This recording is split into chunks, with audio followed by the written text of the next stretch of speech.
Hi guys and welcome to our YouTube channel TechUp, and today I'm here with another new video to show you guys on how you can see your analytics of your TikTok account. To do so, first of all, just log into your TikTok account from your Google Chrome browser like I already did. And once you add your TikTok, you just have to go on to TikTok Studio. Open TikTok Studio and then log into your account again. And here on the left hand side you can see an option for analytics. If you click on analytics, you can see these three options pop up.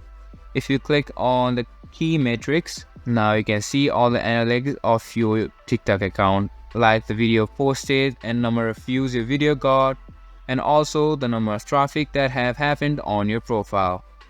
Not only that, if you go on to content, you can see if you have posted any video, it will all appear here, and the data of the video will also appear here.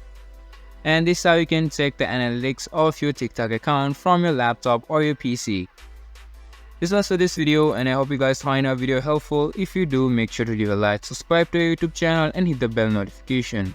And don't forget to drop a comment for review and for more content like this. See you guys in our next video. Thank you for watching.